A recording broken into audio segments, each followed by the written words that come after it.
Eternal Father, I offer you the body and the blood.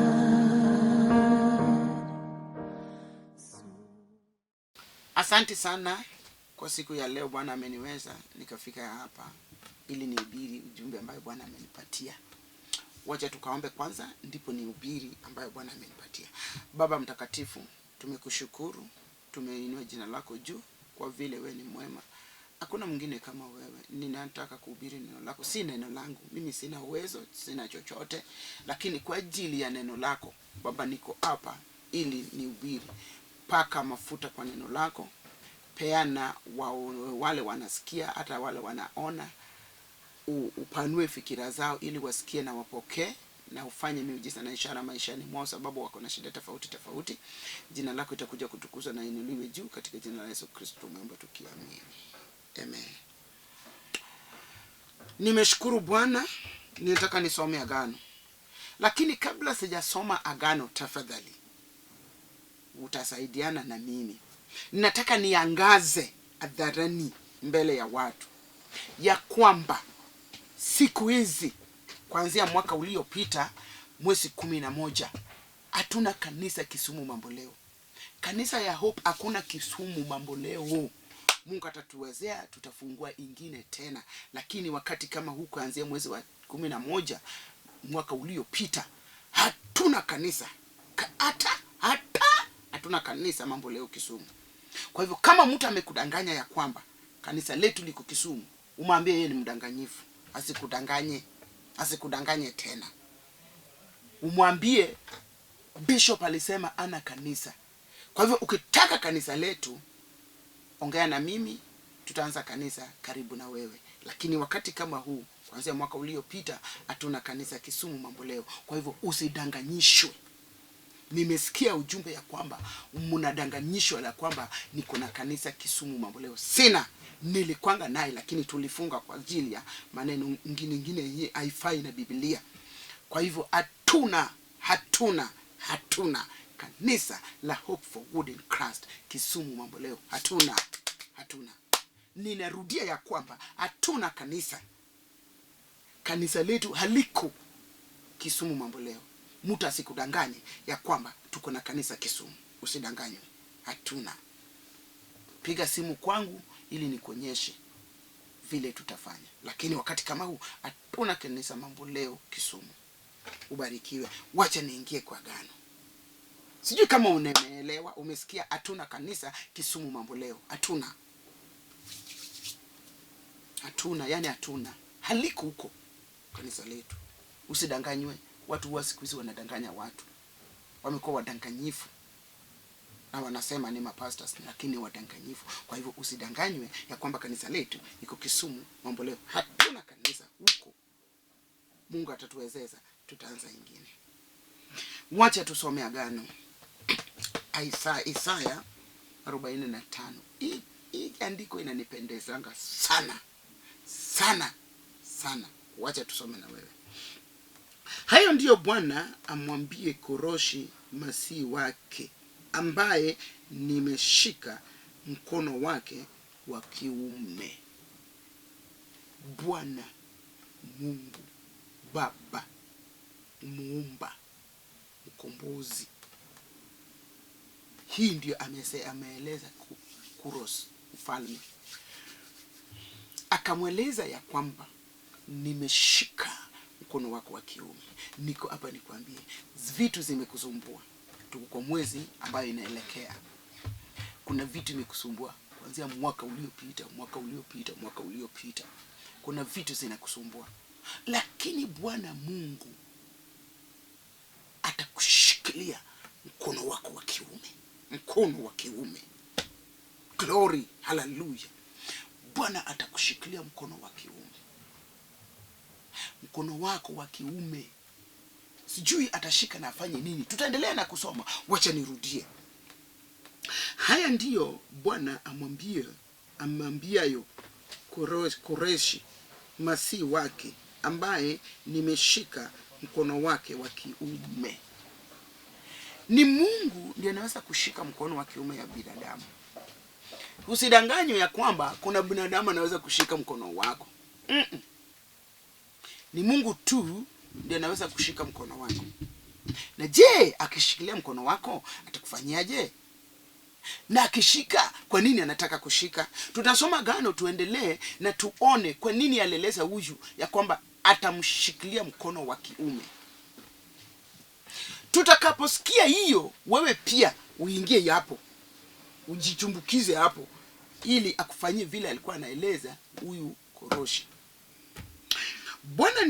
Haya ndiyo Bwana amwambiayo Koreshi Masihi wake, ambayo nimeshika mkono wake wa kiume. Ni Mungu ndiye amesema ati ameshika mkono wa Koreshi, mkono wa kiume.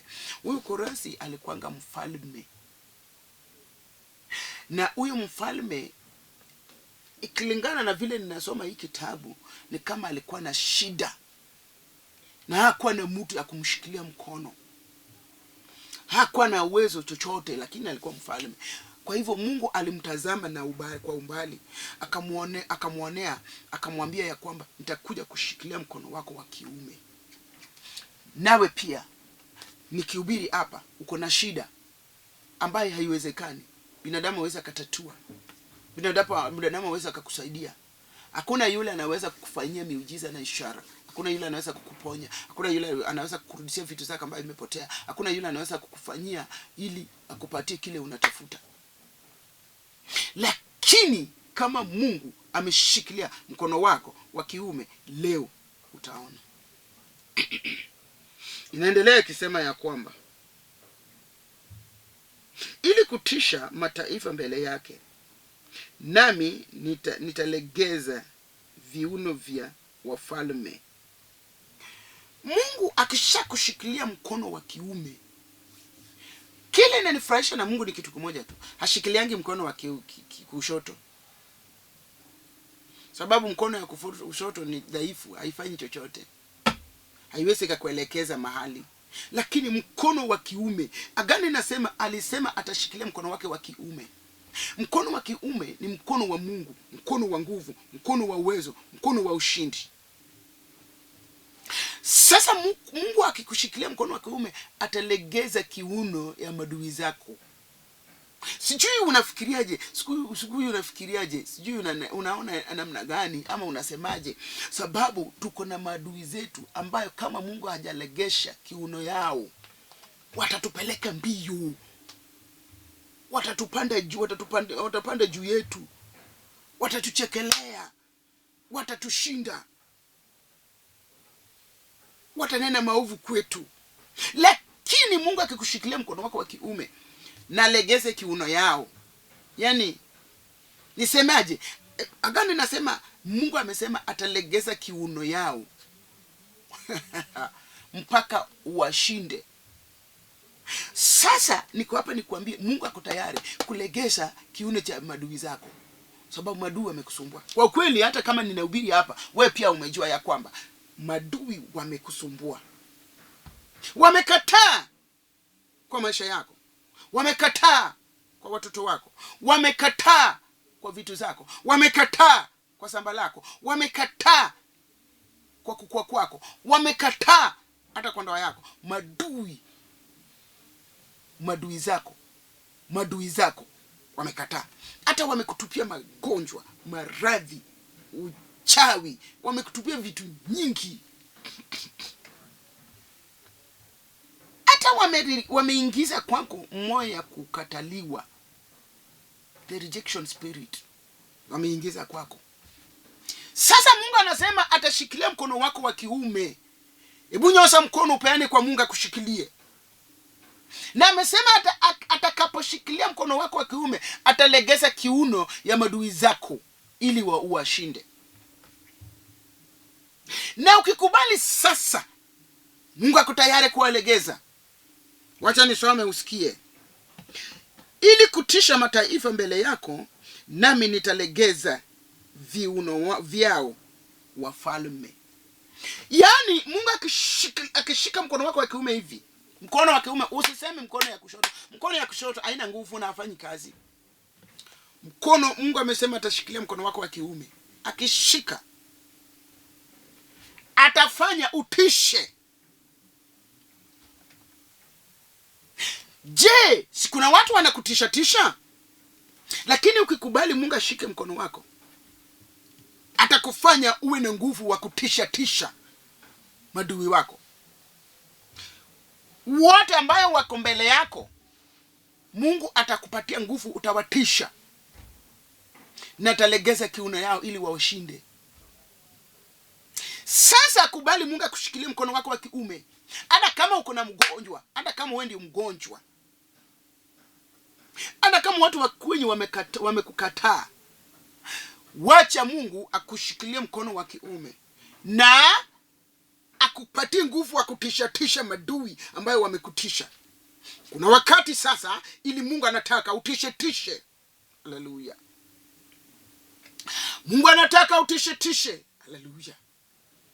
Utishe madui zako.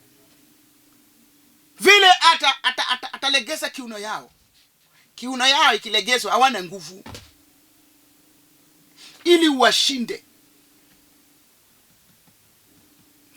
Ili kutisha mataifa mbele yako, nami nitalegeza viuno vya wafalme ili kufungua milango mbele yako. Mungu akisha kupatia kutisha, nguvu ya kutisha madui, atalegeza viuno vya wafalme ambayo wako mbele yako. Unajua mtu akikushinda anaona yeye ni mfalme. Mtu akikutisha anaona yeye ni mfalme. Mtu akikudharau anaona kivyake anaona ni mfalme. Lakini Mungu atalegeza viuno vyao mpaka uwashinde. Sijui uko wapi, unasikiaje? Sijui kama uko kwa hospitali, kwa hospitali uko mgonjwa. Sijui kama uko kwa matanga, sijui kama uko kwa gari. Sijui kama watu wamekudharau kiasi gani, sijui wamekuchekelea muda gapi. Yaani sijui uko maskini kiwango gani. Yaani watoto wako wameshindwa kuendelea kwa laini iliyofaa. Lakini amesema atakushikilia mkono wako wa kiume na kupatia nguvu tishe wale wako mbele yako. Hata saa hii ninasikia uwepo wa Bwana ya kwamba umeanza kuwatisha. Alafu atalegesha viuno vya wafalme. Kubali ili Mungu akushikilie mkono. Kubali akupatie nguvu tishe.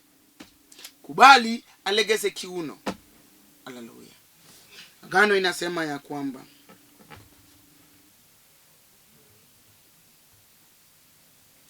ile mlango hatafungua. Ile mlango hayatafungua. Mungu atafungua milango kwako, mbeleni mwako. Agano inasema nitakwenda mbele yako na kupasawazisha mahali palipo rusha. Mungu ataenda mbele yako ili akufungulie mlango ambayo ilikuwa imefungwa. Madui inaweza kufunga mlango zako. Ukitafuta kazi hakuna sababu mlango adui amefunga. Ukitaka bibi hakuna sababu mlango adui amefunga. Ukitafuta mtoto usai upate hata mimba ushiki. Ukishika inaanguka. Kwa nini? Sababu adui amefunga. Ukitafuta cheo upati. Ukitaka kujenga inakwama. Ukitaka kuishi haishi, uishi. Sasa amefunga milango mbeleni mwako, amefunga. Lakini Mungu amesema atatangulia mbele yako. Kubali leo Mungu atangulie mbele yako. Kubali leo Mungu atangulie mbele yako. Glory. Hallelujah. Hallelujah. Kubali Mungu afungue mlango mbele yako.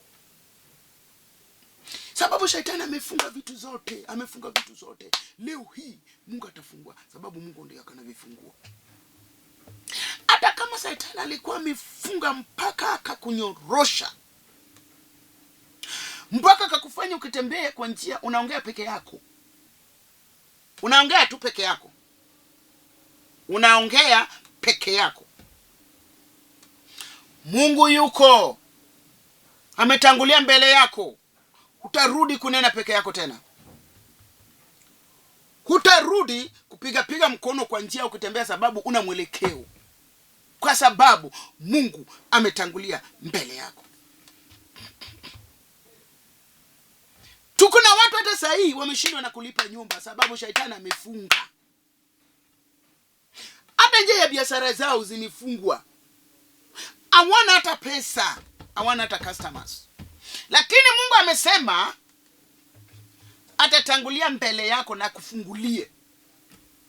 Chochote ambayo Shetani alikuwa amefunga, Mungu atatangulia mbele yako na atafungua.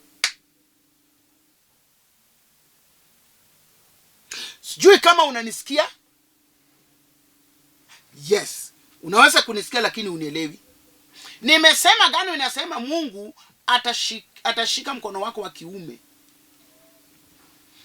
Alafu atakaposhika mkono wako wa kiume, atatangulia mbele yako.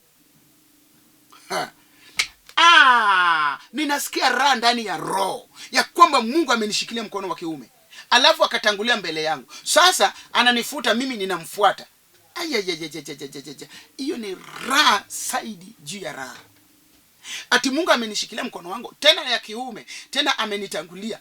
Sasa mimi ninakimbia tu. Akikimbia ninakimbia nyuma yake, akitembea ninatembea nyuma yake. Amenishikilia mkono wa kiume, ametangulia mbele yangu. Ana kama ilikuwa kitu ambayo imepelekwa kwa waganga, na Mungu amenishikilia mkono wangu wa kiume na ametangulia mbele yangu, hakuna kile itanitisha.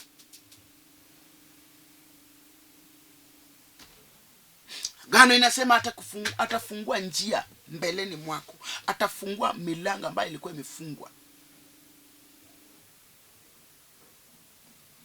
Kile inanifurahisha, ananipatia nguvu ili nitishe madui zangu, na kiuno za madui zangu atalegeza. Alafu amenishikilia mkono wa kiume, akatangulia mbele yangu. Alafu anaenda kunifungulia mahali ilikuwa imefungwa. Sijui uko wapi, umezumbuka ya kutosha. Leo nimelete Mungu ambaye anaweza vitu vyote. Umenungunika ya kutosha, leo nimelete Mungu ambaye atakuwezea. Kubali akushikilie mkono, akupatie nguvu utishe wadui zako, tena legeze kiuno yao uwashinde. Atangulie mbele yako, akufungulie njia, sababu kwa kweli hakika ulimwengu wa siku hizi mamlango wa Shetani amefunga. Lakini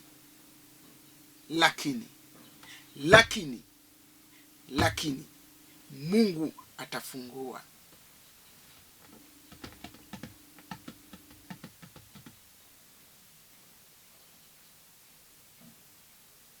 Nitakwenda mahali palipo rushwa, nitakwenda mbele yako na kupasawashi mahali palipo rushwa.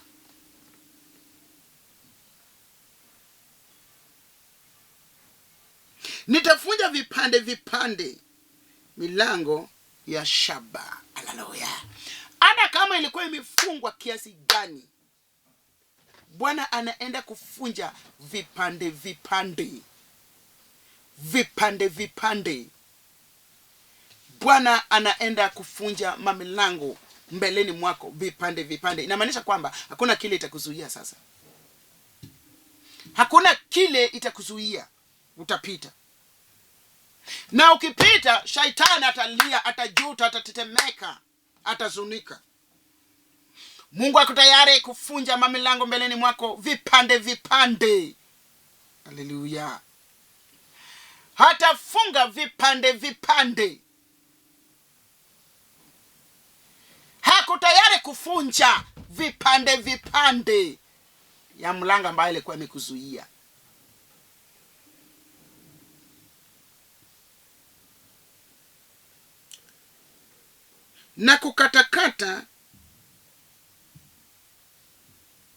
na kukatakata mapingo ya chuma. Nami nitakupa hazina za gizani na mali zilizofichwa za mahali pasiri. Atakatakata, atafunja. Nini inazuia maishani mwako? Unasikia wamekurushia nini? Yaani wamekutupia nini? Unasikiaje kwa mwili yako? Leo Bwana anaenda kufunja vipande. Anaenda kukatakata chochote ambayo iko maishani mwako. Ataenda kukatakata. Tulikuwa kwa kanisa yetu. Na kulikuwa na mama mwingine nilimwambia mwaka uliopita. Alikuwa na uvimbe kwa tumbo. So nilipohubiri nikaita altar call, akakuja mbele. Alipokuja mbele nikamshikilia kichwa nimuombe. Akaniambia nilipoweka mkono kwa kichwa yake akaanza kusikia kama kitu nakata tumbo yake kama kisu. Lakini hakujua ni nini. Ikakata akaenda nyumbani. Kufika nyumbani akaenda choo. Akasaa kitu. Akaita landlord. Landlord akaita nurse. Nurse kukuja akasema hii ni uvimbe, ni growth. Imetokaje kwa tumbo yako bila kupasuliwa kupeleka operesheni. Akasema bishop yetu ndiye aliniombea, nikasikia kitu nakata tumbo. Na nikakuja hapa nikapata hii kitu imetoka kwa tumbo yangu. Akakuja akanishuhudia. Nikashukuru Bwana sababu uwezo wangu mimi siwezi kama Mungu yuko. Kama Yesu yuko, kama Roho Mtakatifu hakuna, kama damu ya Yesu Kristo hakuna, siwezi. Lakini haya yote zinatendeka kwa ajili ya jina la Baba itukuzwe. So akapotea. Nikipiga simu hashiki. Nikituma message hajibu. Nikaanza kuwashwasha. Huyu mama alienda wapi? Akamzima kweli. Ndipo nikapigia bwana yake. Bwana yake akaniambia kuna mivu mwezi 4. Hiyo ni last year, mwaka uliopita. Nikashukuru Bwana. Unasikia Mungu anaweza kufanya operesheni ya uvimbe na itoke. Sasa tulipokuwa kwa kanisa, huyu bibi na bwana wakakuja na mtoto wa mwezi 4. Yaani tangu ni muombe. Alikataa kukuja kwa kanisa, akashika mimba, uvimbe ikatoka, akashika mimba, mtoto akakaa kwa tumbo, akazaa mtoto, akalete mtoto kwa kanisa kama kwa mwezi 4. Ikiwa Mungu anasema atakatakata, atafunja vipande, atafungua mlango mbeleni mwako, atatisha madui zako, na atafanya atalegeza kiuno yao. Ni ukweli hakika. Sikudanganyi. Jaribu Mungu wangu uone. Jaribu huyu Mungu wangu na uone. Akasema hata na machuma atakatakata. Hata kama hiyo kitu yako ilikuwa imefichwa chini ya bahari, Mungu ataitoa leo. Ikiwa alitoa uvimbe kwa tumbo ya mama bila kupeleka hospitali, leo hii atatoa yako. Hata kama uliingizwa kwa chupa, atatoa leo. Hata kama shaitani amekunyanyaza, amekufunga, itatoka leo. Watu wamenena juu yako, leo itatoka. Kwa hakika Mungu ako na uwezo wa kufanya miujiza na ishara. Kwa hakika nimeona makuu ambayo Bwana anatenda. Kwa hakika nimeona Mungu na macho. Nini unafikiria inaweza kuzuia Mungu? Mungu anaweza vitu vyote. Wacha tukaombe. Njoo. Kuja tuombe. Shikilia mahali unataka tukuombe. Kama ni shamba, kama ni nyumba, kama ni tumbo, kama ni kifua, kama ni nini, kama ni kichwa, shikilia. Sababu Mungu atakushikilia mkono. Na atakufungulia mlango. Chochote ambayo unataka, hata kama ni cheo, hata kama ni masomo, hata kama ni fee. Sahi Mungu ameanza kufungua mlango. Atalete na atafanya. Usiwe na uoga, usibabaike, usidanganyishwe. Mungu yuko, atakufanyia. Baba mtakatifu, katika jina la Yesu Kristo, jina ambayo inashinda majina zote, Katika kitabu cha Filipi, Agano inasema ulipeana Yesu jina ambayo imeshinda majina zote. Hiyo jina ndio nimeweka sasa, nimeikabidhi kwa maisha ya huyu analia. Nimetuma hiyo jina iende iangukie vibaya zake na amfanyie mazuri. Kilio chake, jina la Yesu ipanguze machozi yake. Ugonjwa na uvimbe, katika jina la Yesu Kristo. Umesema we mwenyewe utashikilia mkono wetu wa kiume, utatangulia mbele yetu, utafunja, utakatakata. Ndio hii wakati. Katakata, funja, legeza kiuno za madui zetu. Utupatie nguvu ya kutishatisha madui zetu. Kama tumeshinda, Baba, tutakushukuru. Tutarudi kwako, tutainua jina lako juu. Tutafanya ushuhuda ya kwamba umefanya. Asante Jehova, kwa vile wewe ni mwema. Katika jina la Yesu Kristo nimeomba, nikiamini ya kwamba zote tukiomba inatendeka. Asante Jehova. Kubali na ushikilie hiyo maneno. Endelea na kuomba, utafanya ushuhuda. Mungu amefanya. Ni Askofu Nereah Mbewa kutoka kwa kanisa la Hope for Good in Christ. Tuko hapa na kanisa letu kubwa iko hapa Nairobi, Njogoo Road, Makongeni. Unaingia na hiyo njia ya police station. Mungu akubariki. Chukua namba 0720 403913. Tukutane tena wakati wa Mungu. Na ninarudia, hatuna kanisa Mambo Leo Kisumu, usidanganywe. Mungu akubariki.